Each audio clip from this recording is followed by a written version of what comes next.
জুলাইবাড়ি ব্লকের উন্নয়নকে আরও দ্রুত এগিয়ে নিয়ে যেতে এক আনন্দঘন অনুষ্ঠানের মধ্য দিয়ে জুলাইবাড়ি ব্লকের পঞ্চায়েত সমিতির শপথ গ্রহণ অনুষ্ঠান সম্পন্ন হলো আজ। এই ব্লকের পঞ্চায়েত সমিতিতে 11 জন সদস্যদের সকলে শপথ গ্রহণ করেন আজ। শপথ বাক্য পাঠ করেন জেলা পঞ্চায়েত অফিসার সুব্রতা ভট্টাচার্য। জুলাইবাড়ি ব্লকের কনফারেন্স হলে এই শপথ গ্রহণ অনুষ্ঠান অনুষ্ঠিত হয়।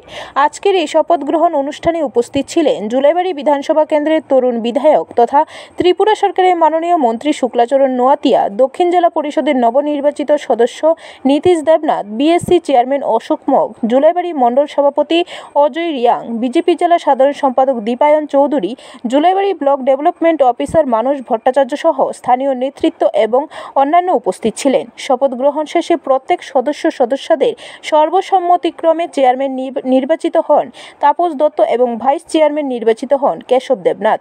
এই শপথ গ্রহণ অনুষ্ঠানে মন্ত্রী আলোচনা করতে গিয়ে নবনির্বাচিত সদস্যদের বলেন, গণদেবতাদের প্রতি দায়িত্বশীল হয়ে কাজ করতে হবে আমাদের। পাশাপাশি আরও বলেন, থাকতে হবে জনগণের পাশে, শুনতে হবে জনগণের অভাব অভিযোগ।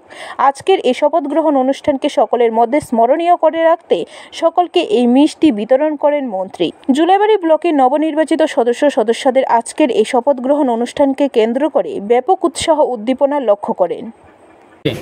জুলাইবাড়ি আরডি ব্লকের বিডিও সাহেবের নেতৃত্বে আজকে তাদেরকে শপথ বাক্য পাঠ করেছেন এবং আজকে এই শপথ বাক্য পাঠ করার পরে এবং তারা 11 জনের মধ্যে তারা সিদ্ধান্ত নিয়েছে, 11 জনের মধ্যে চেয়ারম্যান এবং 11 জনের মধ্যে ভাইস চেয়ারম্যান, তারাই আজকে তাদের মধ্যে সিদ্ধান্ত নিয়ে আজকে আমরা এই জুলাইবাড়ি আরডি ব্লকে চেয়ারম্যান হিসাবে আমরা নিযুক্ত করেছেন আমাদের তাপস দত্ত মহোদয় এবং ভাইস চেয়ারম্যান হিসাবে নিযুক্ত হয়েছে আমাদের যুব সম্প্রদায়ে।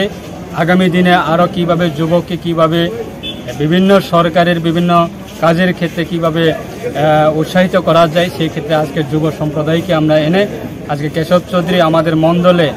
ব্যুরো রিপোর্ট, খবর ত্রিপুরা।